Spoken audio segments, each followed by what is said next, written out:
Is your neck okay? How is your neck right now? Is everything okay? Thank you so much for asking. It's bad. It's bad. Yeah, I'm stiff for life.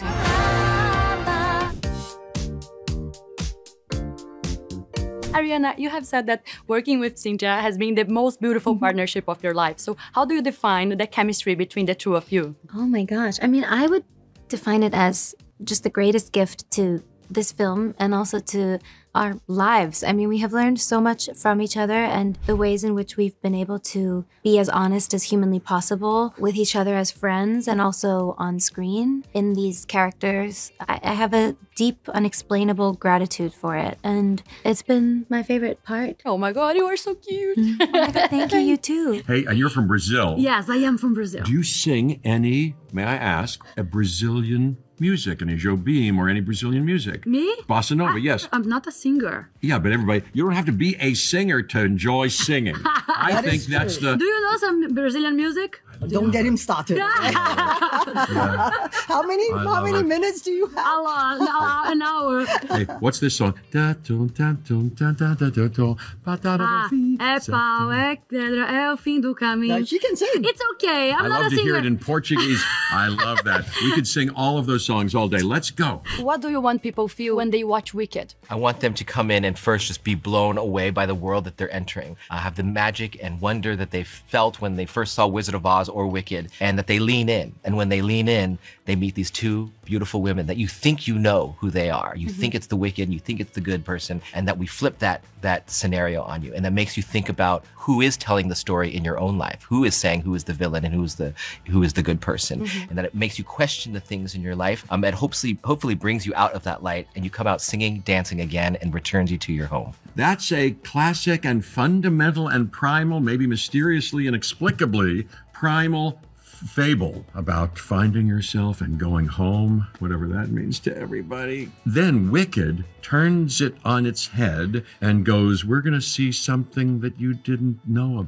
about this wicked witch who really may not be wicked. I think the world just needs Wicked in terms of the themes of, one, standing up for what you believe in, also realizing that putting blame on a certain group of people, or in this case, animals, in the story, rather than looking at the root of it or necessarily trying to understand one another, i.e. Galinda and Elphaba and their friendship. I think that's something a lot of people can learn from this story. Cynthia, Elphaba is the green girl who is not accepted by society. So what do you as Elphaba want people to take away from her story? It takes her time to accept the differences that she has, but those differences, anyone who has difference or feels different or feels like they're on the outside or feels like they're not accepted should know that those differences make you special. I was wondering, while I was watching the movie, you are a pro dancer, so dancing was not a problem for you. So what was the biggest challenge for you in Wicked?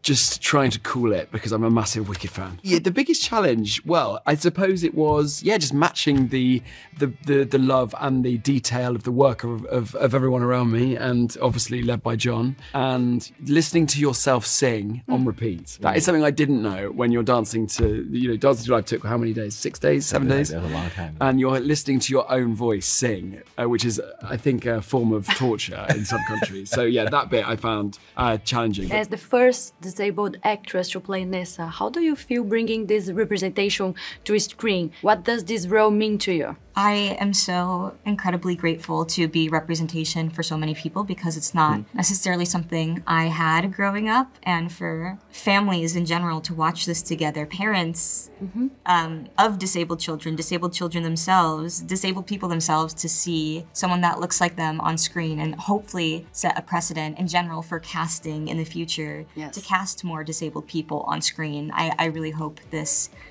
shows them that it's possible, accommodations are possible, and to ask our needs, ask how much we can do, and listen more too. And I'm so happy to be here and hopefully be a part of that change as well. Ethan, your character has a complex romantic journey there. So how did you make to approach yourself to this story? How can you define love in that case? Well, I think Bach does have a complex romantic journey.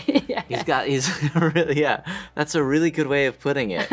He's like, you know, head over heels in love with Glinda, but I think a big part of the reason that he is that he's looking for community, he's looking for where he belongs, and he kind of finds that actually. I mean, through following Glinda and his love for her, he like actually finds this group of friends and finds a really beautiful friend in Nessa. Michelle, what was the biggest challenge for you in Wicked? Because I saw something of you saying that you were nervous about singing, but you got it. Oh, thank you. I haven't seen it yet, so I'm going like, oh my God, I hope I don't sound terrible. It's very challenging because it's something that is not in my comfort zone.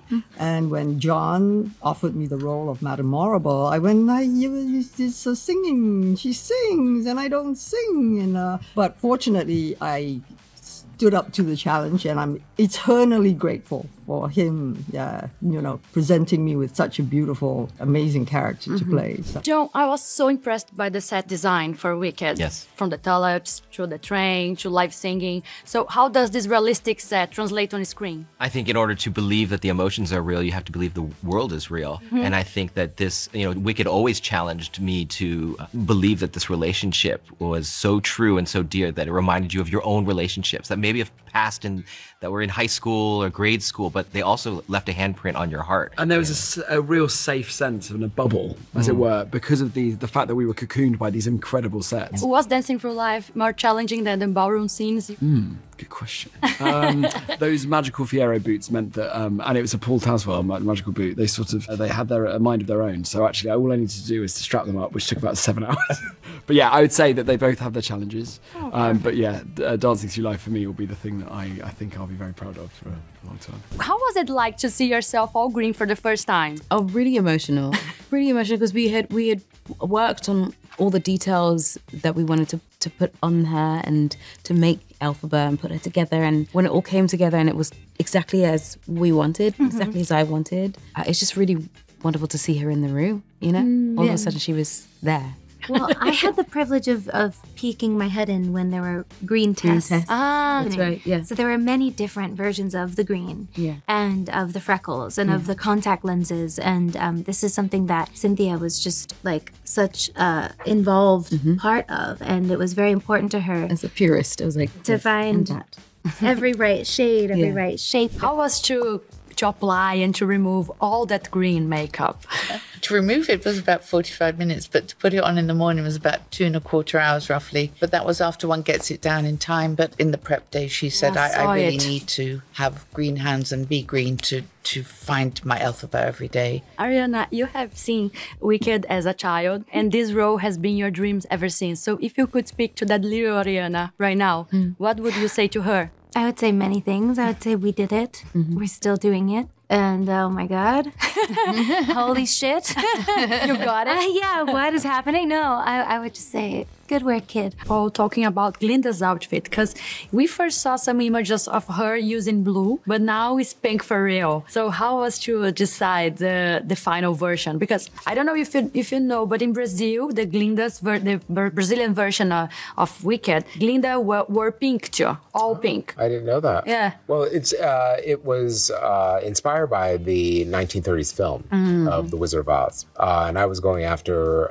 the Glinda pink that Billy Burt wore. You know, that gown was designed by Adrian. And, you know, I thought that it resonates for me as an icon for the world of Wicked, or of The Wizard of Oz. The world of Wicked, you know, because they're familiar with the blue dress, I really, you know, it was a choice made because it was very important for John to create a world that was original and new. How many costumes are in the movie? Do you have an idea? Like costumes counting? overall, thousands, thousands and thousands. Counting like all the cast. Yeah. I mean, because we had days of 400 and 500 people on set. The Emerald City was a huge. It's really set. Impressive to see, like how many people were there, like how many work you had. They were there for real, weren't they? They were all there for real, which was really rare anymore. I mean, because John didn't want to rely on CGI for those big crowd scenes. For Glinda and Elphaba, they had about 25 looks each over 2 films. We ended up making about 60 because we had multiples to of the same costume. So a total would be about 60 costumes for Glinda, and maybe 75 for Elphaba because of all the flying. We needed more multiples for her. We were talking about Brazil, and now I have a picture to show you of Brazilian witches that we have. Our pop culture, yes, of course. And I would like you to choose one of them to be part of Wicked universe. Oh, okay. This is great. Here is Morgana. She brews potions and she lives in a castle. Eu sou uma bruxa tão boa, tão comum. Morgana. And here is Cuca. She kidnaps children and she has this alligator appearance. So which one do you choose? She's professor, maybe, I don't know. I like Cuca. I like Morgana. Okay, that's good. Then we have both. So we have both. We have both.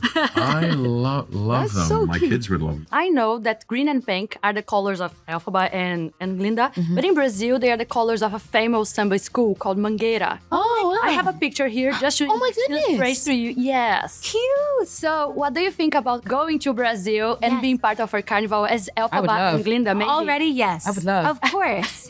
As me. Who would it be better? There's no better. There's just fabulousness all around. We just enjoy. She can dance, and I would break my neck. You're so ridiculous. Perfect. This is like, different kinds of celebration. Yes. I would thoroughly enjoy that. It's really beautiful. She could bring some carnival. Elfie out there. Could bring some, broken neck out there.